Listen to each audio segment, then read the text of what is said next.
Assalamualaikum warahmatullahi wabarakatuh. Pada kesempatan ini, kami dari kelompok 5 yang berisikan Juniarta Francisca H dengan NPM 1910104035, Juli Kurniasi dengan NPM 1910104071, Alvin Saputra dengan NPM 1910104090, dan Kuku Indra Wijaya dengan NPM 1910104142 akan memaparkan presentasi dengan materi dimensi strategik, yaitu struktur, komposisi, dan peran dewan.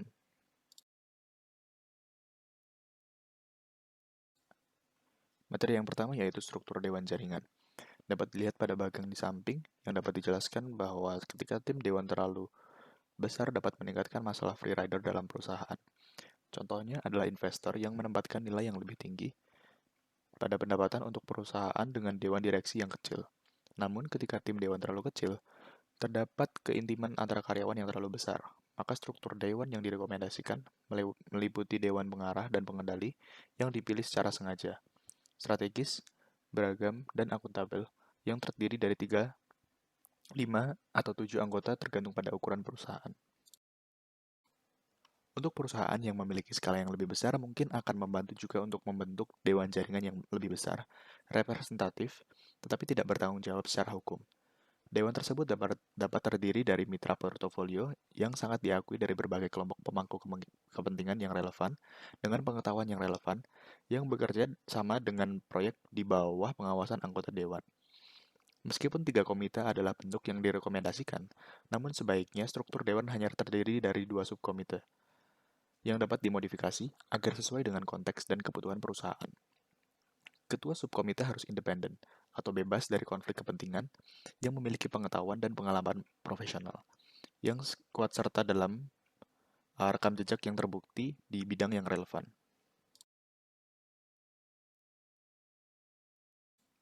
Berikut adalah bagian dari 4 pendekatan Dewan Perusahaan Pusat dan Anak Perusahaan, yang dapat dijabarkan sebagai berikut. Papan anak perusahaan seringkali tidak lebih dari papan boneka. Direktur hanya memenuhi persyaratan hukum setempat, dan apa yang membedakan pendekatan dewan yang lebih maju adalah keseimbangan kontrol dan kebebasan berdasarkan kemitraan yang diperlukan untuk mencapai sinergi dalam fungsi kedua dewan. Komposisi dewan dan budaya dewan, struktur dan ukuran keberhasilan harus selaras. Komposisi tim dewan yang bertarget dan beragam. Terdapat 4 poin dalam hal ini, yaitu yang pertama, komposisi yang ditargetkan berdasarkan pengetahuan dewan. 2. Komposisi yang ditargetkan berdasarkan peran dewan.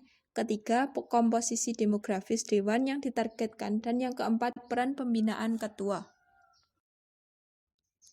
Komposisi yang ditargetkan berdasarkan pengetahuan dewan.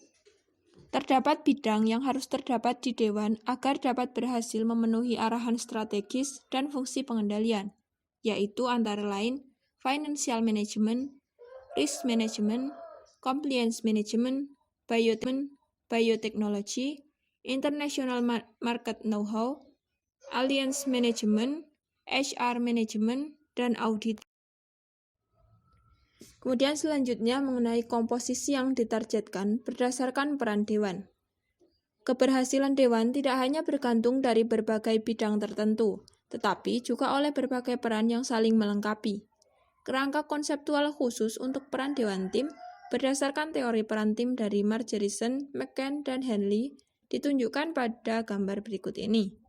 Dengan menggunakan pendekatan yang diilustrasikan pada gambar 2.6 ini, memungkinkan untuk mengidentifikasi peran dewan yang hilang hanya dengan menggunakan representasi visual dari peran yang terbukti dalam tim dewan yang ada. Jika misalnya peran pengontrol tidak ada dalam dewan, seorang anggota harus ditunjuk, yaitu orang yang menunjukkan keterampilan mengendalikan di samping pengetahuan spesifik perusahaan yang sesuai.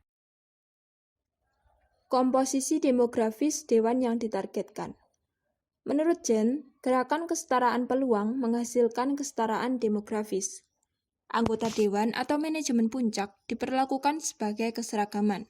Akibatnya, banyak orang berbakat dengan karakteristik demografi yang tidak biasa tidak digunakan secara optimal oleh dewan dan manajemen puncak di banyak perusahaan. Misalnya, perempuan dipekerjakan di tingkat dewan dan manajemen puncak di mana laki-laki dominan berdasarkan kekuatan komparatif mereka. Komposisi dewan perusahaan transnasional besar juga harus mencerminkan keragaman dalam hal budaya nasional. Idealnya, mencerminkan tingkat operasi mereka di berbagai belahan dunia. Misalnya, jika operasi didistribusikan di seluruh Amerika Utara, Eropa, dan Asia, maka akan ideal bagi dewan untuk terdiri dari anggota dengan pengetahuan budaya yang mendalam dan pengalaman pasar relevan dengan wilayah tersebut, dan dengan rekam jejak di negara-negara tersebut yang membuktikan pengalaman mereka. Kemudian saya akan menjelaskan mengenai peran pembinaan ketua. Ketua mempertahankan tanggung jawab utama untuk pemilihan dewan yang ditargetkan dan kepemimpinan dewan, dan harus dapat bekerja secara konstruktif dengan CEO dalam melaksanakan tugas terkait. Tugas utama ketua lainnya adalah memimpin rapat secara efektif. Efektivitas dewan dapat sangat dipengaruhi oleh desain agenda rapatnya.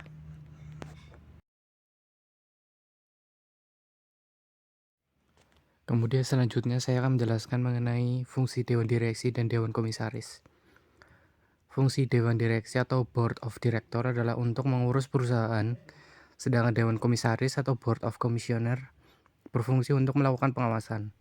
Sementara itu, Komisaris Independen atau Independent Commissioner berfungsi sebagai kekuatan penyimbang atau countervailing power dalam pengambilan keputusan oleh Dewan Komisaris. Peran Dewan Direksi dan Komisaris sangat penting dan cukup menentukan bagi keberhasilan implementasi GCC. Selanjutnya, manual direksi dan komisaris. Manual Dewan Direksi dan Komisaris atau Board Manual sangat diperlukan dalam implementasi GCC di suatu perusahaan yang berfungsi sebagai pedoman bagi direksi dan komisaris dalam menjalankan aktivitas operasional perusahaan sehari-hari. Tujuan penyusunan manual Dewan Direksi dan Komisaris diantaranya yang pertama yaitu menjadi referensi utama bagi setiap anggota direksi dan komisaris dalam melaksanakan tugas, wewenang, dan tanggung jawabnya dalam mengelola perusahaan.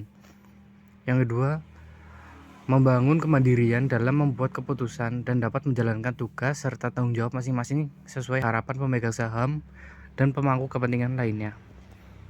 Dan yang terakhir, menjadi pedoman dalam melakukan tata kelola perusahaan yang baik. Kemudian regulasi direksi dan komisaris. Regulasi Dewan Direksi terdiri dari yang pertama, Undang-Undang Nomor 19 Tahun 2003 tentang BUMN.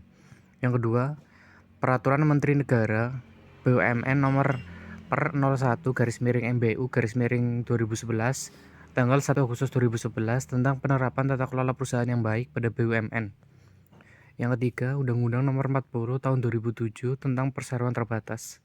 Dan yang terakhir, Peraturan Otoritas Jasa Keuangan Nomor 33/GARIS-04/2014 tanggal 8 Desember 2014 tentang Direksi dan Dewan Komisaris Emiten atau Perusahaan Publik. Kemudian regulasi Dewan Komisaris terdiri dari yang pertama Undang-Undang Nomor 19 Tahun 2003 tentang BUMN. Yang kedua, Undang-Undang Nomor 40 Tahun 2007 tentang perseroan terbatas. Yang ketiga, Undang-Undang Nomor 8 Tahun 1995 tentang pasar modal. Yang keempat, Peraturan Bursa Efek. Yang kelima, Peraturan OJK Nomor 33/POJK.04/2014. Yang keenam, Komite Nasional GCC. Dan yang terakhir, ISICOM atau Indonesian Society of Independent Commissioner. Program orientasi bagi anggota direksi dan komisaris baru. Pada bagian ini membahas tentang 1. Program pengenalan perusahaan di BUMN dan kedua, program pengenalan perusahaan di perusahaan publik. Peran direktur dan komisaris independen. Istilah direksi independen dan komisaris independen menunjukkan bahwa keberadaan mereka mewakili kepentingan lainnya, misalnya investor. Persyaratan menjadi direktur dan komisaris independen antara lain, yang pertama, yang bersangkutan tidak terafiliasi dengan komisaris dan direksi lainnya, dan selama 6 bulan sebelum waktu penunjukan, mereka bukan staf atau karyawan perusahaan yang bersangkutan. Yang kedua, direksi independen dilarang menjadi orang dalam pada lembaga atau profesi penunjang dasar pasar modal yang jasanya digunakan oleh calon perusahaan tercatat selama 6 bulan sebelum penunjukan direktur independen.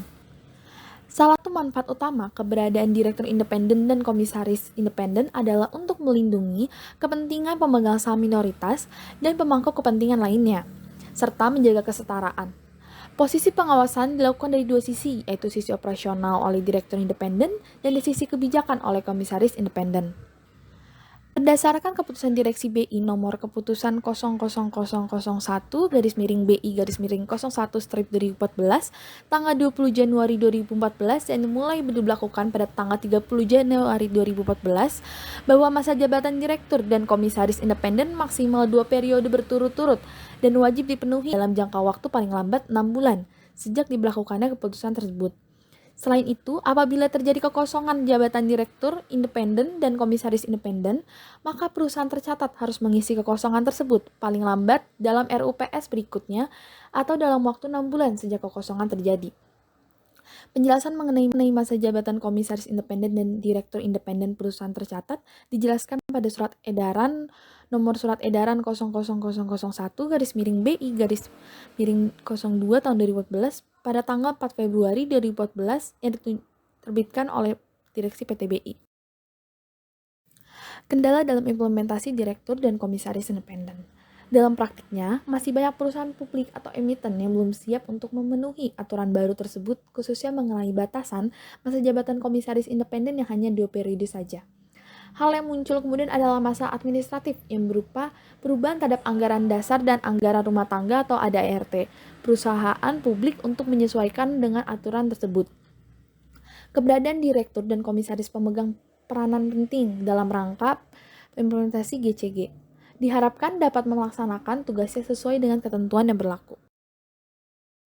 Sekian presentasi dari kelompok kami, kurang lebihnya mohon maaf jika ada kesalahan dalam penulisan atau penyebutan. Kami akhiri, wassalamualaikum warahmatullahi wabarakatuh. Terima kasih.